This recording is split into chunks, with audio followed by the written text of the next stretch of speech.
Good morning, Rabbi Sai. You never know which one of those ahs goes on the radio. Yesterday, I had an interview with Menachem Toker.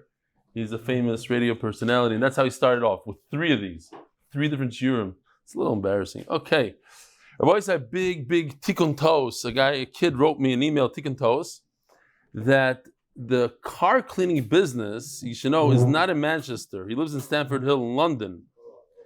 And many people have been calling him up for this discount.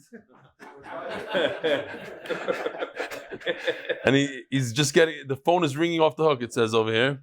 Shaya Spiro, since time is Daf Beis. Rabbi said, I don't know how to do it. Maybe somebody remind me. I want to pay him for two car washes. It's €15 each.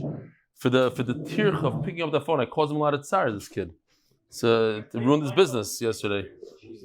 Why'd you ruin his business? I'm saying he's busy picking up the phone instead of cleaning cars. Big mazel tov to somebody from Manchester. Boys, I check this out. Shemi Leafman coming home to this amazing thing. 1,000 straight shiurim. Somebody made him a picture, probably his wife. Unbelievable.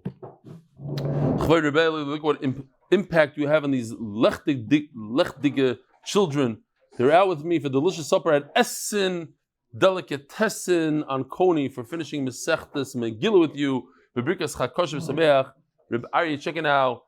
We're all very proud of these kids. No, Rabbi said we're all very proud of them. It's a big thing. They should continue. You guys should continue learning more and more Mesechtes with Rabbi checking out. Without him, next year. Rabbi said I have to read this because a few people spoke to me about this, and I have to explain a little bit.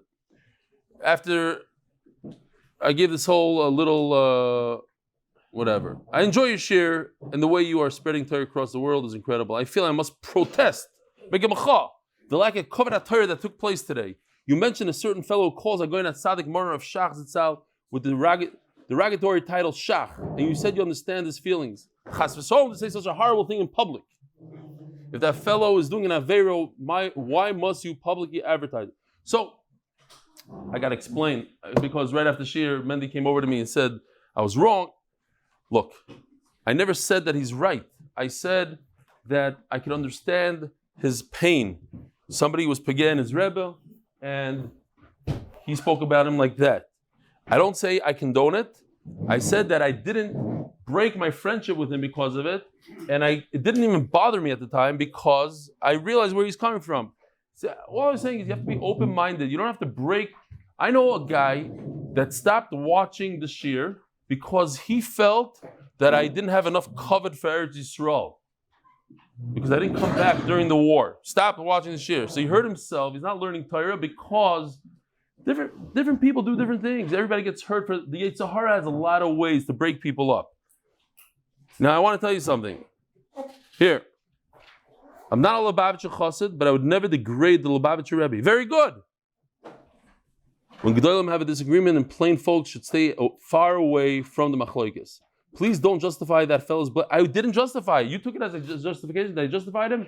Mendy. All you need to do is say it was a mistake. No, it wasn't a mistake. It wasn't explained well. I didn't say that it's okay. I said, I named my son after Rav Shach, meaning I admire him. My father learned with him Chavrusa. I'm Litvish. I said that a guy called him like that, and instead of me going crazy on him and not being his friend, I said, let's keep on going. I understand where he's coming from. I know why that guy's upset at me for not being the biggest Zionist. I know why the Haredi is upset. Why the Zionist. You have to just understand, keep on going. We're 99% the same. We have one difference in Hashkafa, and don't make it your whole thing. That's the Yetzer Hara wants us. That's why this war started probably, because all the Machlokes going here in Klal Yisroel. So let's finish with that.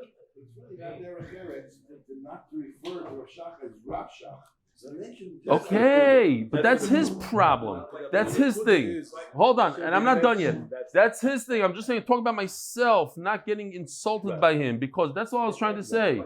I wasn't condoning his behavior. When I didn't explain it well enough. Even though I don't endorse this. Right. Okay. So I didn't explain it well enough. Good. So that's why. This was not one of your testimonials. This was fine. You handled it well. I have more chesroinus. Thank you. We'll talk about it later. Please don't embarrass me in Abarab. When Gedolim have disagreements, you and most of you listeners know that Rav Shach was the undisputed Galadar. Now, this is not so posh what he's saying.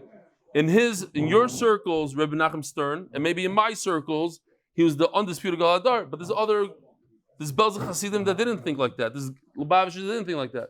And there's the modern Orthodox community that doesn't think like that. Please forgive me for these words. I'm pained to have written them, but a Yid must be moicha for the cover of the Torah. And Rav Shach was Torah in our time. I wish you much bracha, Hatzlacha, Menachem Stern from Lakewood, New Jersey.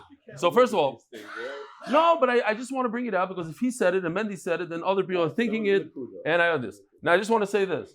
It happens to be, I'm happy that I didn't get upset at him, and he happens to be one of my best friends, and one of the big things that happened out of MDY. And I just want to point this out. Do you see this? I use this every day. Shlomi Klein got this for me. Not one, 10 of them with 10 different this. Another thing. What does it say? It says it's geschmack to do the daf. It doesn't slip. It's slip free. It's made out of leather. Expensive stuff. You see this? This is the zmiris that I use every Shabbos. And so Shlomi Klein got it for me. It's embroidered with a samach for Stefansky. It's beautiful. Look, it has nice leather. I don't know if you can see. Maybe zoom in a little bit, Dave. And it's a nice piece. It's a really nice piece. So I said, okay, I was by somebody's house. I used somebody's house for Shabbos. I am going to buy them this bencher. Okay. I open it up. It says here, Prestige Embroidery. PrestigeEmbroidery.com. I go there. This set of benchers, 10 of them, $420. When he came to my house for Shabbos, $420. He didn't say a word. He didn't say, oh, by the way, it's a super expensive. I had no idea. I saw it's nice. I'm going to buy the. And then, but that's not his biggest gift. The biggest gift I got from him was 1 pound of cotton candy flavored grapes. Never had that before, never had it after. Unbelievable. You know what I'm talking about? Okay. Anyways, I'm very happy that I didn't yell at him. My point is, Nachamol, be slightly more open-minded to other people and other ashkafas, and we could bring Mashiach like that. That was my point. He sent me a 9.5-minute voice note. I never listened in my life to 9.5-minute voice note. Anything over 30 seconds, I don't even listen to. Who has time? 9.5 minutes now. But I listened to it. He said, listen, I listened to your shir, and I'm making a macha. I'm not the same person that I was 2 years ago. I watched your shir. I learned that there's other people besides Lubavitch. I used to think it's only Lubavitch and people that we can bring close to Lubavitch. I realized there's Litvax, this, that. I became your friend, the whole thing. I got to note, and he ends off saying, he says, Bezer Hashem, when I come to Eretz Yisrael, I want to go to Rav Shach's cave and ask him Mechila. This is Kobe Goldschmidt at a chasana, mechakim lashir b'chatuna. He's waiting. He came all prepared with a giant screen. Rabbi Yisai, my car was hit by a drunk driver last night. Look at the sticker still stuck to the back over there. Give out. Baruch Hashem, all bumper stickers survived. Yes, he was hit by a drunk driver. Yes, you saved my life, but couldn't save my car. At least I have bumper stickers. Most loyal Talmud, Penny Taub, Staten Island, New York. If you don't remember who Penny Taub is, I don't know if I could get to the point where he says it. Let me just see. How do I go here? Penny Taub, he had trauma when he was a kid from a Rebbe, a real trauma. And he says over here, how do I get to the end? Are you able to fast forward this? Like all the way to Kemat to the end? I don't see my... He's the one in the center. You have it?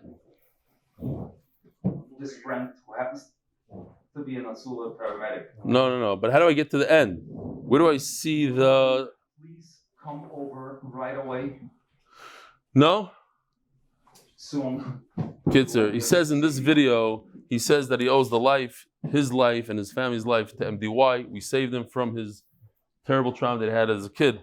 This is Pinky Tab in the middle. Anyway, maybe Yosef will be able to get to the last part all the way at the end, like a minute before. He says, I look in the camera and I want to say okay, next.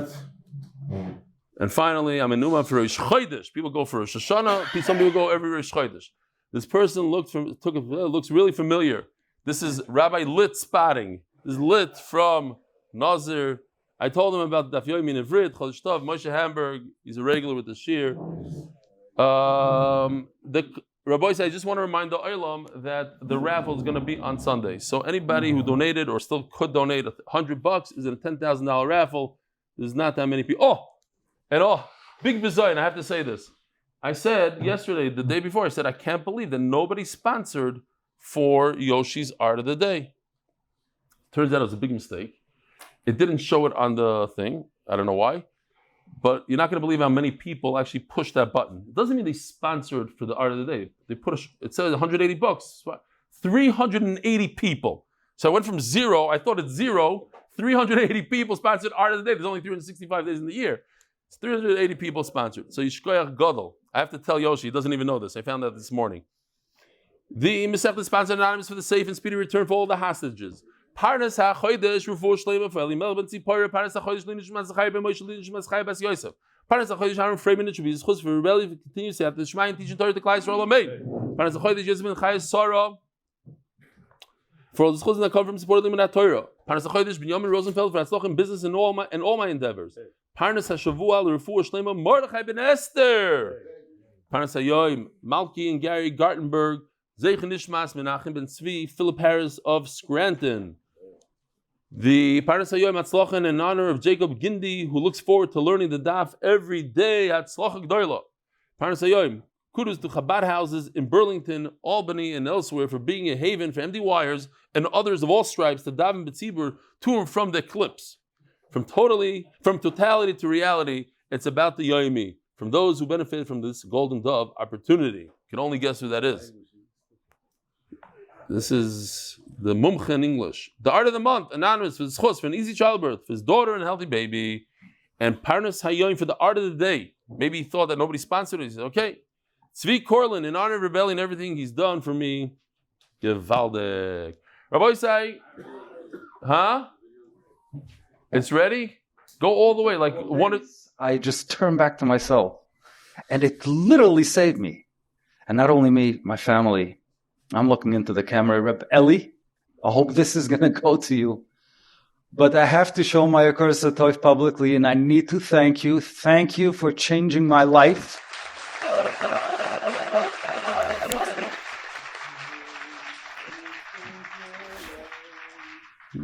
And saving my family. Okay. Because he's the guy that had a drunk driver hit his car, but the bumper sticker remained. And then somebody's telling me on Shabbos that they put the bumper sticker, it falls off in the wind.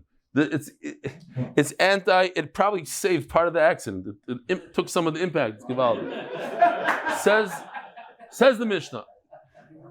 Hamafkid mois etzachaveroi, one of the easiest dapim in Masechtas Bava Metzia, one of the most geschmackest ones. Hamafkid mois etzachaveroi. You give your friend money to watch. Siraron v'yefshilon la'achirov.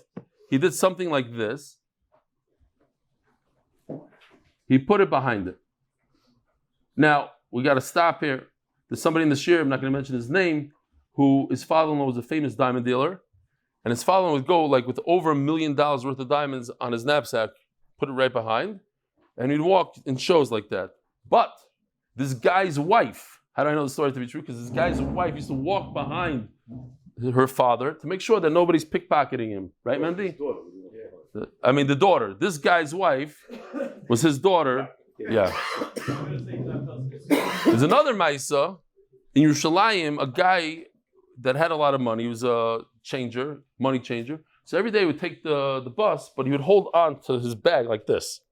One day, a few guys came and they cut the bag and they ran.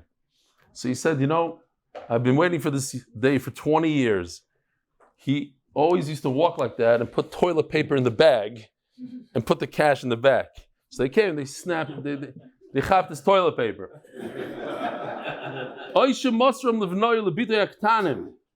We had this. He gave his small children to watch the money. He locked them in there, but not the best kind of way that they could get out. Another one. Because that's not how you watch money. But if you did what everybody does, what's the norm? Then you're potter. Says Gemara, we have actually two cases. If you're talking about the case of giving it to your child, I understand why you're chayav shlishim or kederech hashoim. But What about the case that he took the money and he put it in a knapsack? What else could he do? This pasuk is talking about Meiser Sheni. When you go up to Yerushalayim, you should hold the money in your hand. So the Torah is telling us that's how you take care of money. You hold it in your hand. Yes, they're in a wallet, they're in some bag. You should hold on to them. A person should constantly have liquid cash ready. So Rashi tells us this is great business advice. People who have cash, they can pounce on deals when they come available. Think about Shlima Rosenberg from, I think it's Shlima, right? The guy, not Shlima Rosenberg, that's from MDY. What's the guy's name? Kenny Rosenberg. The guy that bought a lal. They're selling a lal on a fire sale during Corona, and he jumped and he bought it. Son, this, Israeli, oh, he owns it now. If you have cash, put money aside to make a deal. When real estate falls, you jump and you buy. Those who are smart have the money on the side. He was smart. He got MDY to the airline as well. He's trying. He is trying. He is smart. Trust me, he's smart. And he's just last week he said, "I'm working on it." It's very. I'll tell you why it's difficult. Because the airline has everything preloaded for a month, so they don't do a daily upload. It has to go for all the planes. So they're coming up with a system that they could actually do it every day. It's very difficult. They prefer a shear that's already recorded last cycle and they put it all in Shalom Yisrael.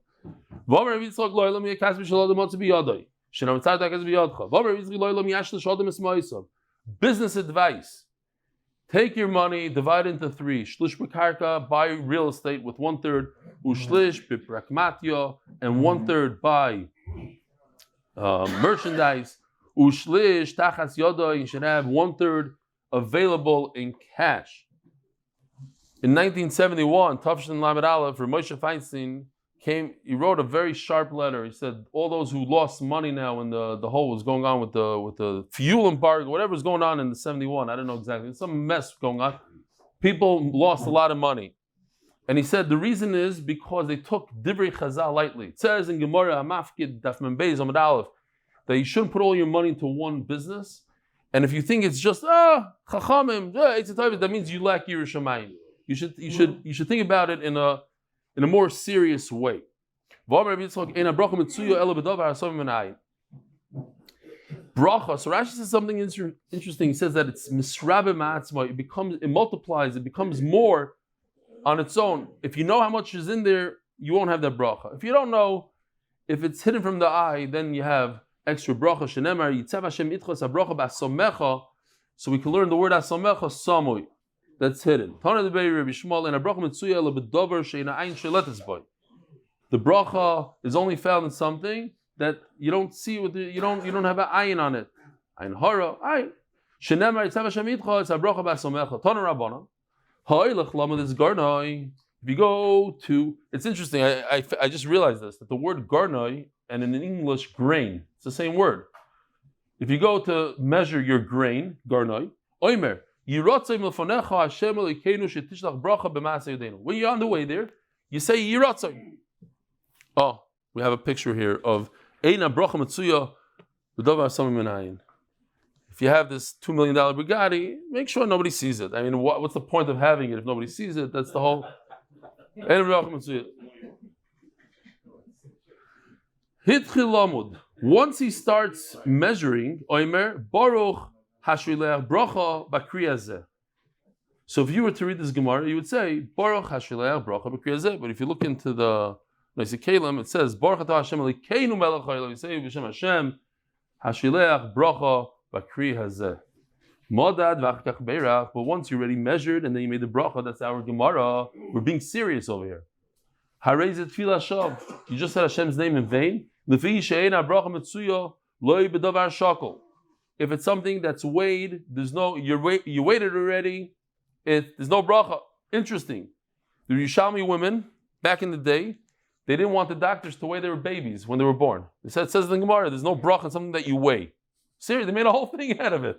Rabbi Yosef Ben Chaya Sara step in and say, no, it's been a shmart moed on nefesh. It doesn't apply in that case. We need to know how much the baby weighs to give it more this, more that. And then he said also an interesting thing. He said there's no ayin hara. You're worried about ayin hara. So that's why you don't measure. There's no ayin hara from a doctor. Doctor doesn't have ayin hara. A nurse doesn't have ayin hara. Calm them down. They started weighing the babies again. Not something that you measure. Not something that you count. Counting, measuring, and weighing ruins the bracha. Ella, the bracha is there. B'dover hasamim min ha'ayin. Shenemar yitzav Hashem itchos habracha ba'asomecha. Omer Shmuel. Ksafim ein lem shmira ella bekarka. Here we go. If you want to be yotzi your chiyuv, somebody gave you money to watch, the only way to do it, in the beginning the Gemara understands, the best way to hide the money, there's no bank, what are you going to do? Talking about 2,000 years ago. Hide it in the ground. The Bali Musar take this another step further. They say, listen, actually this is a great picture for the Bali Musar. If you have a taiva for money, you think about your grave. This looks like a grave a little bit over here. It's gone fine.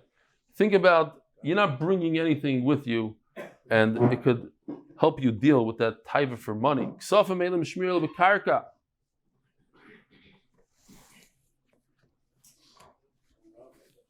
Omarava. Shmuel be'erev Shabbos bin hashmashos deloyat ruchu rabbanon. Shmuel admits that on Erev Shabbos, a guy gives you money right by Shkia time, ben hashmashos, a little after Shkia, it's already Atat Shabbos. That you don't have to go out of your way to start digging graves and burying the money. Let ruchu rabbanon. I found this fascinating. The Anova of Rav Moshe Feinstein, somebody gave him Musar. I can relate to it a little bit. Get all the time. Somebody just wrote me an email. He says, you talk Hebrew like an old-fashioned person. What is your problem? Gemorah. He starts saying, Gemorah. It's Gemara. What's wrong with you? Kids are... So he gives him Rav Moshe Musar. He says, I saw the Rosh Yeshiva driving his car after Lichbenschen. It's a terrible thing what the Rosh Yeshiva did. Other people can learn from the Rosh Yeshiva. So Rav Moshe Feinstein writes back to him. He says, you saw me at 4:19. Shkia was at 4:31. What's the exact times that he said? 4:32 was Shkia. You saw me at 4:19. I could drive back and forth to the yeshiva 5 times and have to Yosef Shabbos. There's zero problem halachically, not for Marasayin, not for anything when I drove. And then he finishes off. Here, maybe I'll show you. Somebody drove him. And then he says like this. I love the way he writes here.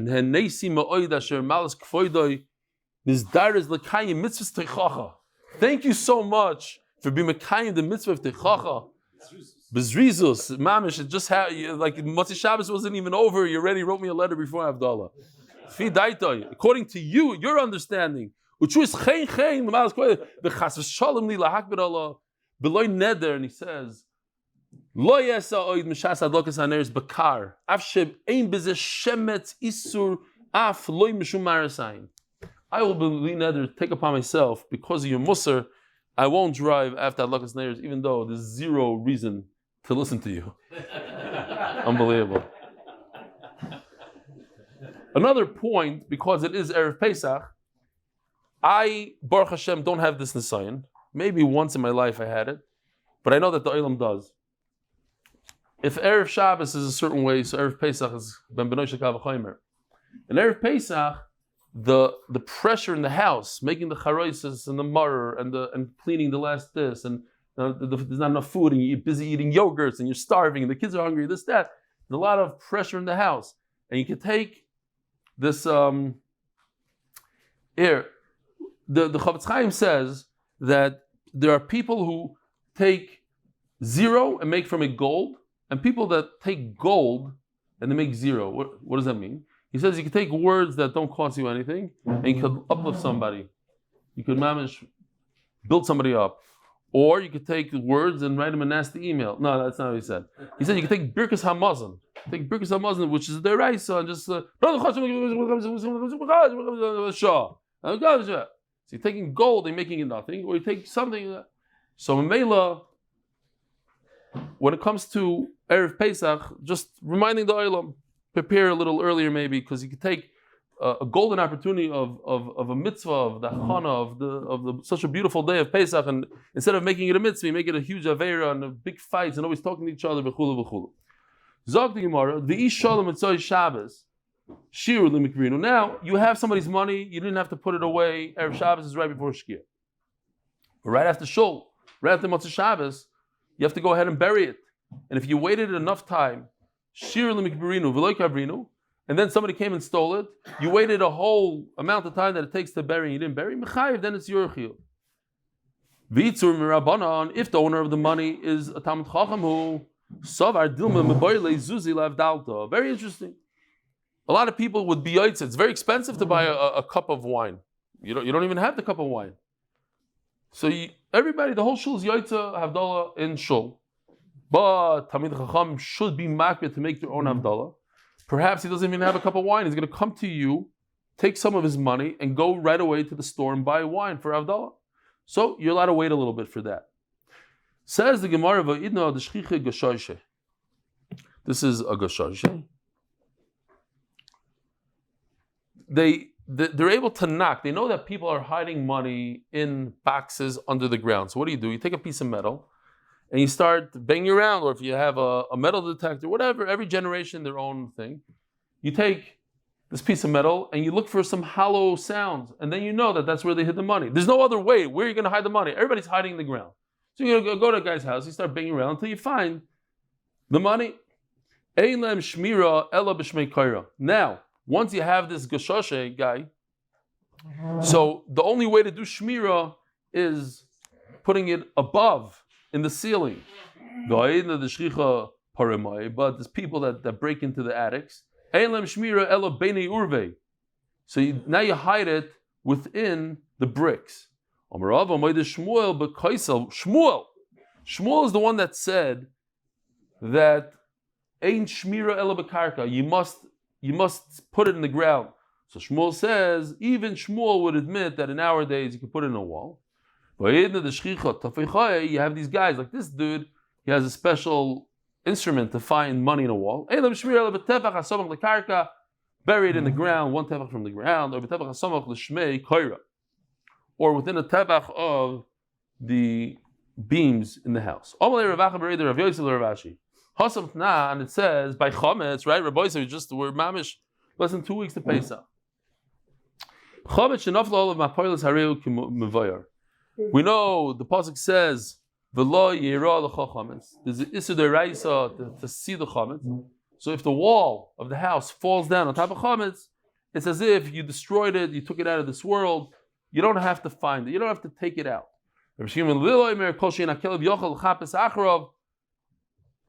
If a dog can't find it, then you don't have to get rid of it. V'tana kama chafisas hakelev shloishet tvachim. It must be 3 tvachim down in the ground. Says Gemara, Hachamai, what about us? When it comes to chametz, it must be 3 tvachim in the ground. What about money? Is money different than a cookie? Says Gemara, Hachamai, maybe over there we're worried about the dogs smelling it, right? We have the dogs that smell dollars, the dogs that smell drugs, the dogs that smell a murderer. They're able to find the murderer hundreds, thousands of feet into the forest, just following his scent that he from hours ago. So a dog could smell food; it'll pick it out 3 tefachim from the ground. We're trying to hide the money from a ganav. You don't need 3 tefachim. Rafim from the place called Sichra, tefach. 1 tefach down. That's it. So just a halacha regarding Pesach. Again, this is not something that I use. We lock the house and we go to the hotel. Unfortunately, I fought it. No, actually, I shouldn't say that. For years, we did do the Seder at home. When we lived in Chicago, I said, we'll go to the hotel, but after the Seder. I wanted my kids to at least, it's very hard in a hotel. Like, they're running, coming from room to room, getting this afikim, that afikim. They don't know what Pesach, no cleaning, no... Okay, anyway. So, mamish, nebuch. So, I know you guys are crying for me. Never. Don't cry too much. Yeah. Anyway, You can come clean my house. those people whose wives clean the house or the cleaning ladies. So there's a good eitzah. If again ask your local rabbi. I'm throwing this out there. There's a concept called bdika. You have to check a closet. What if your wife really cleaned it? She used bleach and everything, and it's like mamish soaked with a vacuum. If she didn't do bdika, and it was like 30 days before Pesach, some people start the famous joke. What would happen if the wife asked her husband to clean for Pesach, and the husband asked the wife to build a sukkah? What would happen? They would both start Erev Pesach. The wife would start building the sukkah Erev Pesach, and the husband would start cleaning Erev Pesach. Yeah. So there are women that start cleaning Hanukkah time. Just tell me your wife, I'm sure. When does she start? Tell me. The whole year she's doing it. So your wife, Lamashal, do you have to check certain areas? So the answer is, if she checked it for you, for Pesach, she said, I'm checking, doing a bdika, I didn't just clean it, I'm checking for Pesach, then you don't have to, then you don't have to check it. That's all it is. I ain't chump. Otherwise, even though it's very clean, you might have to check it. Person said to his friend, listen, I'm leaving, do me a favor, hold on to this money. Oh, first of all, I almost forgot this. There's a very, very important thing for the Olam. I just saw this yesterday. It's the first time. I saw this the other day, but yesterday somebody sent this to me. This is, of course, a public announcement for the Olam, just to cover the Olam. There's a product that just came out for Pesach. If you guys, it's running out of the stores quickly. So here in, I don't know about America if they have it. Here in Israel they have it. Here's the product. This is if somebody needs 10 pieces of bread, they sell it in a box. It's a great company also. Ner Mitzvah, they do great stuff. The menorahs, all that. It has, of course. This is chametz lekol hadeis. There's some people, real bread is not chametz. This, and it comes wrapped. I had a better product. I was thinking that we should have the apple tags attached to these. No? Bread with apple tags. So if you can't find it, no, nobody likes my idea. Okay, next. Rabbi said there's another product. This I showed last year. There's also salt water. Rabbi said 99, not even a whole pound. It's not as cheap. You can get it, salt water. They sell in the store. Does anybody know how to make salt water? Seriously, I'm not joking. How do you make salt water? What's the best way to make salt water? What's the nafka between that and what you do at home? Does anybody know? I'm giving the secret away. If you boil it with the salt, the water with the salt, then it absorbs much more salt. It's much more geschmack. That's their trick. So now he's out of business, this guy. Never. All right, so now, concentrate? They sell concentrate. Yeah, you just have to add water. You just have to add water, yes. Right. It's true. He's 100% right. But obviously not a lot of people like concentrate. 100%. That's the whole nikuda. Some people use concentrate, some don't. But there's two types. There's the regular salt and the concentrate for the water here. Okay. This is a tzrifa. This is real. I put this in Google. I said I want a hut made from willows. This is willow hut. Now you look at this. This is very flammable, right? It's dried willow. It's nervayim. One little, somebody throws a cigarette there, it's all over. Ignov. So the guy put it where the hunters are, in the middle of the forest. He throws in, he puts the money there. Now no one is going to find it. Nobody in their right mind is walking around the forest over there. Yeah, you're right. You saved it from the Ghana of but for a fire it's a terrible thing. Why? This is the famous sugya of having you put it in a place that's terrible, it's going to get burnt, very likely to get burnt. But at the end, there's something else that happened. Right? With I didn't show it, but the famous one with the sheep, they were in the rickety rackety wall, and that wasn't a good shmir, but they ended up going underneath the wall. Even though for the fire it was a pshia, but for Ganav he did a good job. So everyone's potter. You'd be potter according to this man. At the end of the day, if you start off being neglectful, and it ended up being a mistake, you are chayav. Says the Gemara, oh, Rabbi say, Mamish forgot. Seriously. Going back to Shlomi Klein, I have to say this. He sent me a 9.5. Yosef, maybe if you could take this piece and put it there, because I meant to say it. I was pushing it off to the end of the email. He sent me a 9.5 minute voice note. I never listened in my life to 9.5 minute voice note. Anything over 30 seconds, I don't even listen to. Who has time? 9.5 minutes now. But I listened to it. He said, listen, I listened to your shir, and I'm making a mecha. I'm not the same person that I was 2 years ago. I watched your shir. I learned that there's other people besides Lubavitch. I used to think it's only Lubavitch and people that we can bring close to Lubavitch. I realized there's Litvax, there's this, that. I became your friend, the whole thing. I got to note, and he ends off saying, he says, Bezer Hashem, when I come to Eretz Yisrael, I want to go to Rav Shach's cave and ask him Mechila. Forgot to say this. I forgot? No, because I kept on pushing it off. Seriously, I apologize. I was talking about the benchers and the this and the that. I got all confused. Huh? Don't move it, keep it here, and people will be forced to go back and listen to the emails. Yeah, but they're not going to know it's here. For his covet, we should put it over there so that people don't think. Anyway. He said he became a lot more tolerant, a lot more this. That was the whole thing. A good thing. I would have kicked him out. I said, let me out of your car. He called him whatever. Says the Gemara. This is the good question. Think about this question before you see the end of the Gemara. If you forget where you hid your friend's money, right? Where do you hide? In the ground. You have 25 acres. You hid it somewhere.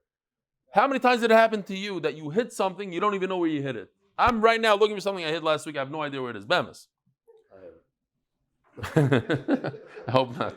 Beseder. So, are you a peshay or not for not knowing? I don't know where I put it. If you don't know where you put it, it's a pshia, you're negligent, pay.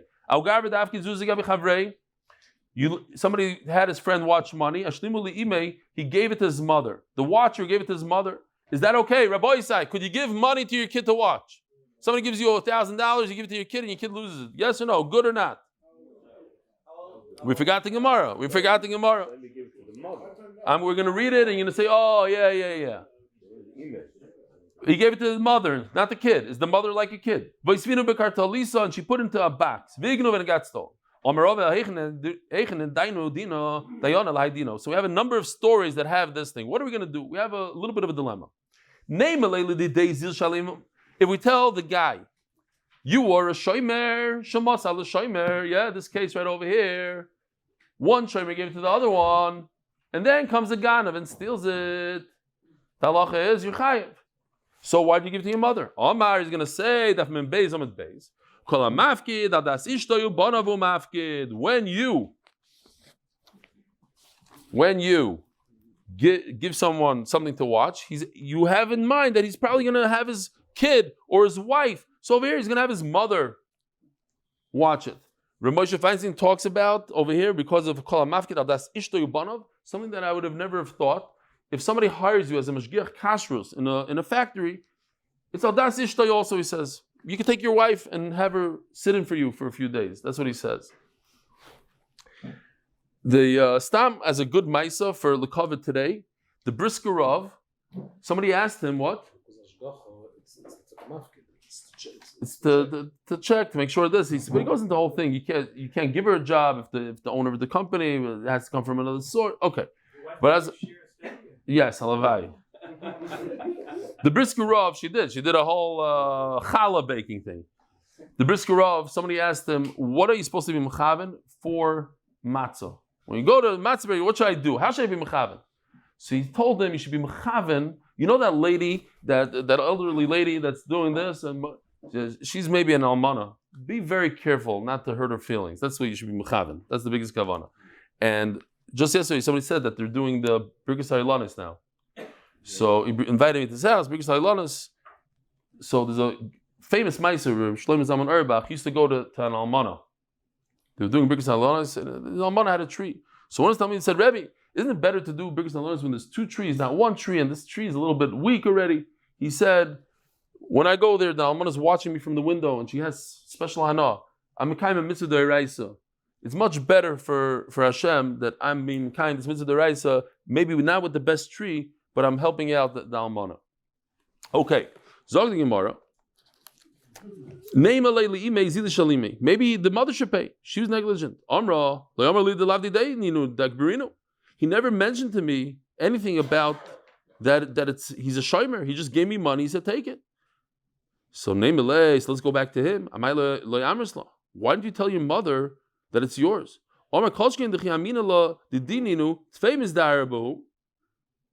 So,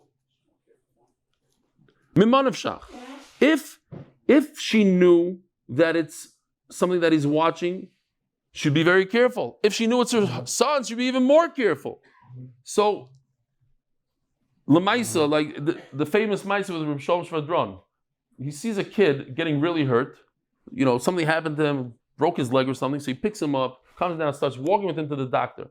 So this grandmother screams out, Rebbe, don't worry about it. That's the lashon. You wrote it in your book. America, don't worry about it. Biz the chasana of it, this game naribe, whatever. Till the chasana, don't worry about it.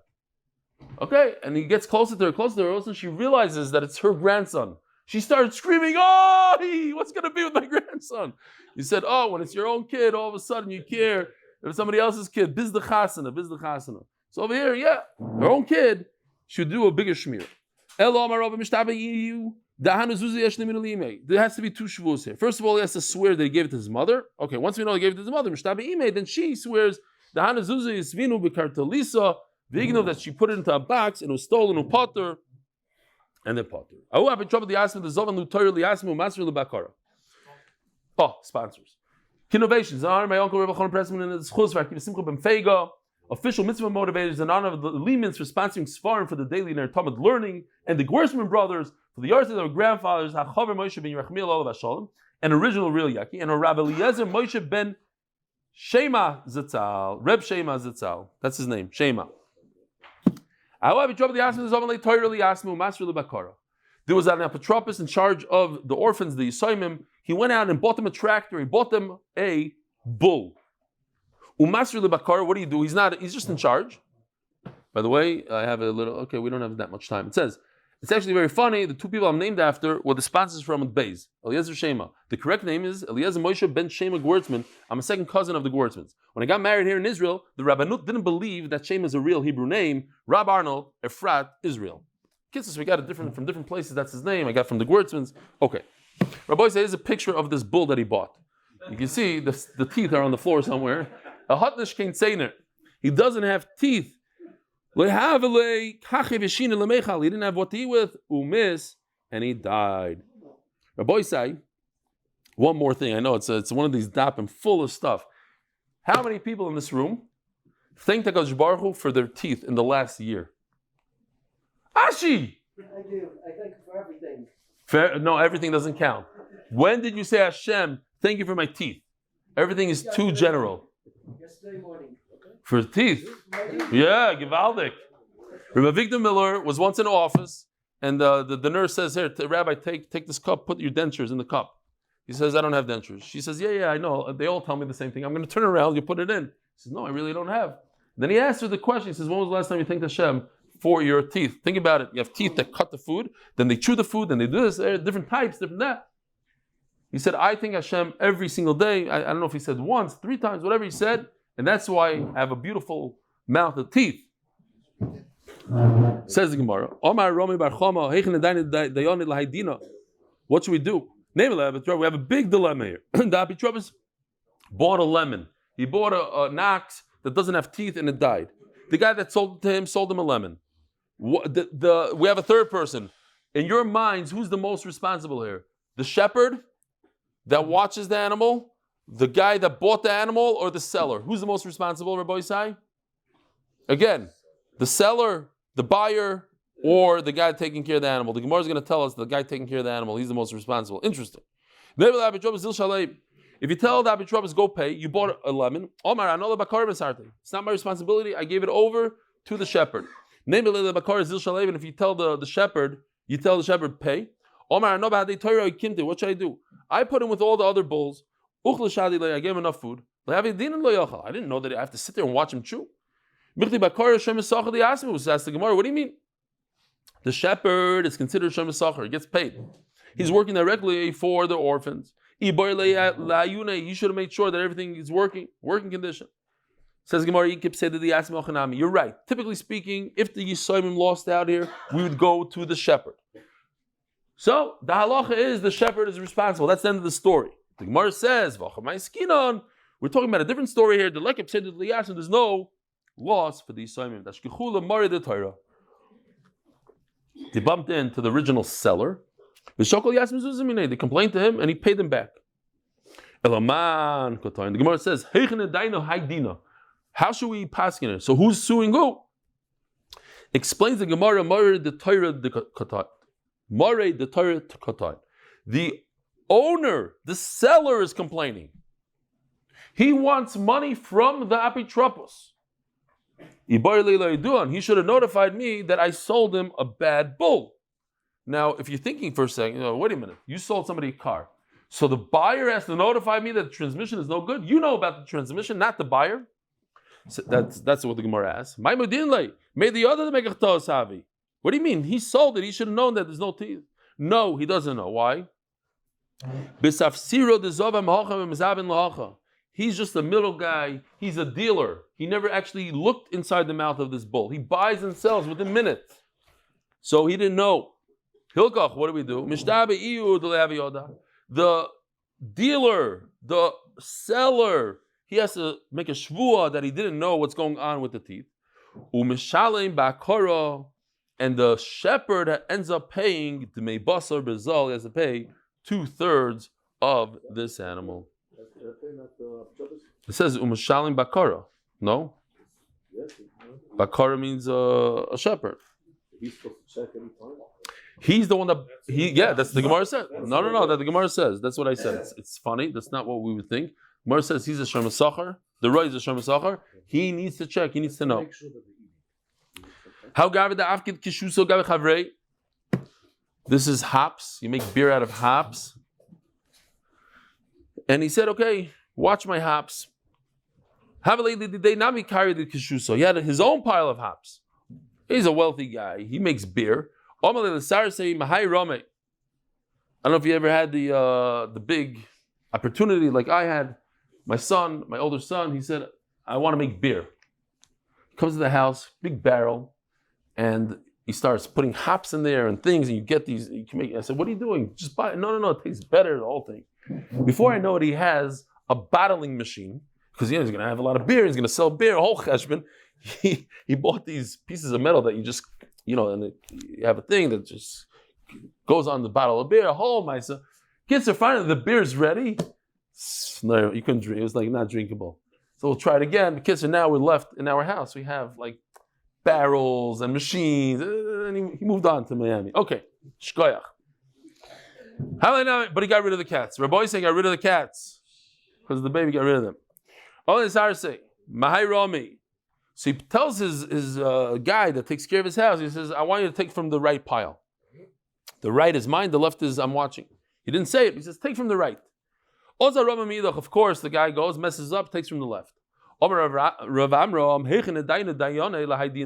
we pass it over here? If we tell the owner, the shomer that has two piles here, Omar, he could say, I know I'm absolved from this. I told the guy where to take from. I said, take from the right.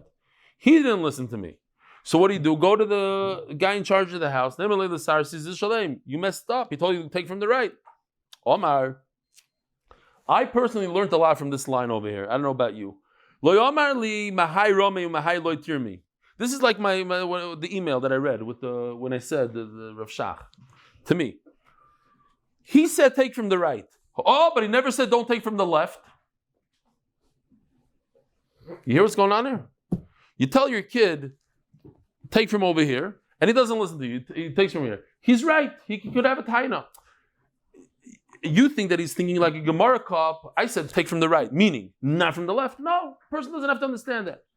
You said take from the right. You just give me an example. There's other things you can take from the left also. There's no metoich heina to shemei alav. There's no such thing. Omar, he didn't say don't take from the left, he just said take from the right. Okay. Let's say one pile is in Yerushalayim, one is over here in Ramat Bet Shemesh. You see that it's taking 2 hours to get back. Obviously, it took from Yerushalayim. That's the pilot you shouldn't be taking from. Shouldn't you say something? Says the Gemara, no, they're together in Bet Shemesh, so there's no way to know which one came from where. So if that's the Gemara, why shouldn't he pay for it? This Shomer might say the Ikka. He has no loss. He has nice beer now that he gained everything from the pile of hops that he shouldn't have been using. So just give back the hops that you used. The beer spoiled. He had no benefit from it. So he doesn't have to pay if he had no benefit. There were thorns in the beer. So therefore there was thorns in the beer. So the beer is not that good. You get some sort of benefit. So at least you pay the minimal benefit. Rabboisai, have a wonderful day.